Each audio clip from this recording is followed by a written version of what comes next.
Niagale Bagayoko, bonjour. Bonjour. Il y a eu récemment des attaques inédites contre des camps militaires maliens, mais aussi des attaques dans le nord du Togo, au Bénin, au Burkina. Est-ce qu'on est face à une résurgence de ces mouvements? Il s'agit plutôt de la confirmation de l'expansion des aires d'influence des mouvements djihadistes et de l'approfondissement de leur présence et de l'affirmation de leur capacité. Ce qui s'est produit au Togo démontre que la progression vers le nord des pays côtiers se confirme et les attaques le 21 et le 22 juillet démontrent qu'elles sont capables de s'en prendre à des capacités militaires, y compris une quinzaine de kilomètres de Bamako, comme cela est indiqué dans la revendication du JNIM. Il est souligné combien le fait que les forces armées maliennes se soient alliées à ce qui est qualifié de mercenaires,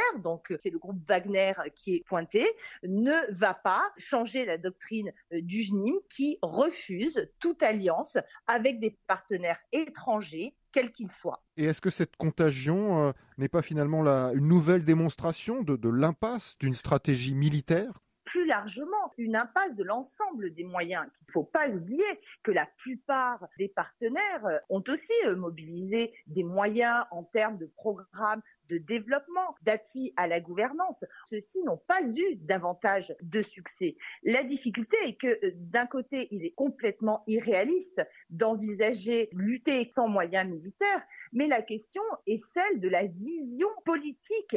Quelle est l'alternative proposée notamment aux populations face à ces acteurs qui proposent des modèles de société alternatives? Comment ces mouvements peuvent-ils exploiter le départ de Barkhane du Mali et les tensions entre Bamako, Paris et même la MINUSMA maintenant? Le départ de la force Barkhane est l'objet d'assauts particulièrement violents de la part de la branche sahélienne de l'État islamique. Donc le vide a immédiatement été comblé. La question est de savoir si la réarticulation du dispositif permettra d'apporter une réponse plus efficace et plus adaptée. Alors, justement, la France se réoriente vers le Niger. Ça vous semble un choix judicieux comme base? Dans la mesure où il y a une expansion du côté du Niger, oui, il y a un besoin. Le président Bazoum ne considère pas que le seul instrument militaire ou sécuritaire peut être la réponse exclusive, même s'il développe les programmes de renforcement des forces armées nigériennes. Il s'inscrit aussi à la fois dans une démarche d'amnistie, mais aussi dans une démarche de dialogue avec certains groupes. La nouvelle doctrine française, c'est l'efficacité dans la discrétion, mais aussi à distance. Est-ce que ça vous semble réaliste?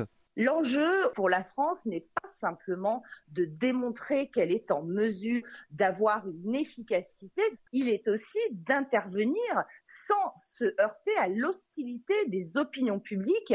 Les populations se sont retournées et ont démontrer si ce n'est une hostilité farouche vis-à-vis de l'intervention française, en tout cas un très grand scepticisme. Donc aujourd'hui, cette approche dans la discrétion s'impose finalement à la France et il va falloir qu'elle déploie sans doute une nouvelle stratégie, y compris en termes de communication, pour favoriser son insertion dans le milieu. Mais de toute façon, les moyens qui seront déployés seront beaucoup moins massifs qu'ils ne l'ont été dans le cadre de l'opération Barkhane, qui consistait en un déploiement extrêmement important de contingents au sol. Niagale Bagayoko, merci beaucoup.